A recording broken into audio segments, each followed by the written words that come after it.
കൊല്ലം കൊട്ടിയത്ത് അനധികൃത gas filling കേന്ദ്രം 100ഓളം സിലിണ്ടറുകൾ സിവിൽ സപ്ലൈസ് ഉദ്യോഗസ്ഥർ പിടിച്ചെടുത്തു. ഗാർഹികാവശ്യത്തിനുള്ള സിലിണ്ടറിൽ നിന്ന് വാണിജ്യാവശ്യത്തിലേക്ക് മാറ്റിയാണ് അനധികൃത ഇടപാട് നടന്നത്.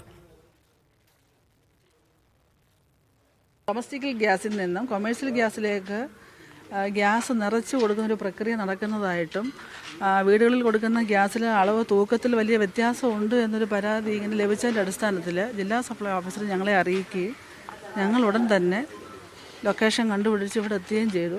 ഇവിടെ എത്തിയ ഒരേ സമയം തന്നെ 9 സിലിണ്ടറിൽ ഗ്യാസ് മാറ്റി നിറയ്ക്കുന്നതായിട്ട് ഉള്ളൊരു പ്രക്രിയ നടന്നു വരുന്നതായിട്ടും 2 ഗ്യാസിൽ അവർ സാധനം സ്റ്റോക്ക് ചെയ്യുന്നതിനായിട്ട് തയ്യാറായി നിൽക്കുന്നതും കണ്ടു.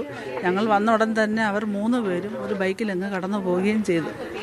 നമുക്ക് അവരെ ഫോളോ ചെയ്യാനൊന്നും പറ്റിയില്ല. പിന്നെ ഉടൻ തന്നെ ഞങ്ങൾ പോലീസിൽ അറിയിച്ചു, ഫയർഫോഴ്സിനെ അറിയിച്ചു. ഫയർഫോഴ്സ് വന്നതെല്ലാം ഡിസ്കണക്ട് ചെയ്ത് തരികയും ചെയ്തു.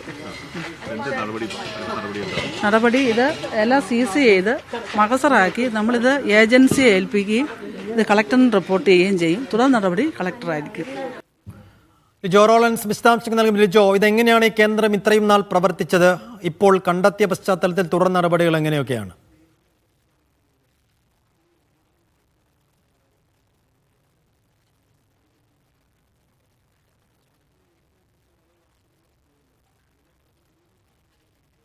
കൊല്ലം കൊട്ടിയത്താണ് അനധികൃത ഗ്യാസ് ഫില്ലിംഗ് കേന്ദ്രം കണ്ടെത്തിയത്. 100ഓളം സിലിണ്ടറുകൾ സിവിൽ സപ്ലൈസ് ഉദ്യോഗസ്ഥർ പിടിച്ചെടുത്തു.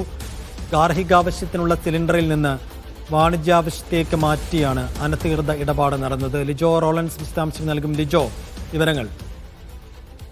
സൈഫുദ്ദീൻ മൊബൈലിൽ, അതായത് ഫോൺ വഴി ഉദ്യോഗസ്ഥർക്ക് വിവരം ലഭിച്ചു. ഇതിന്റെ അടിസ്ഥാനത്തിലായിരുന്നു ഉദ്യോഗസ്ഥരടങ്ങുന്ന സംഘം അവിടേക്ക് എത്തിയത്. കൊല്ലം കൊട്ടിയത്തിന് സമീപത്തായിരുന്നു ഇത്തരത്തിൽ അനധികൃത ഗ്യാസ് ഫില്ലിംഗ് കേന്ദ്രം പ്രവർത്തിച്ചിരുന്നത്. ഗാർഹിക ആവശ്യത്തിനുള്ള സിലിണ്ടറിൽ നിന്നും വാണിജ്യ ആവശ്യത്തിനുള്ള സിലിണ്ടറിലേക്ക് ഇവിടെ ഗ്യാസുകൾ മാറ്റി നിറയ്ക്കുകയായിരുന്നു. അതായത് ചെറിയ സിലിണ്ടറിൽ നിന്ന് വലിയ സിലിണ്ടറിലേക്ക് മാറ്റി നിറയ്ക്കുക എന്നുള്ള കാര്യമായിരുന്നു അവിടെ നടത്തിക്കൊണ്ടിരുന്നത്. ഉദ്യോഗസ്ഥർ അവിടേക്ക് വാഹനത്തിൽ എത്തുന്നത് കണ്ട ഉടനെ തന്നെ അവിടെ ഉണ്ടായിരുന്ന 3 യുവാക്കൾ ബൈക്കിൽ രക്ഷപ്പെട്ടു എന്നുള്ളതാണ് ഉദ്യോഗസ്ഥരിൽ നിന്ന് മനസ്സിലാക്കാനായിട്ട് കഴിയുന്നത്.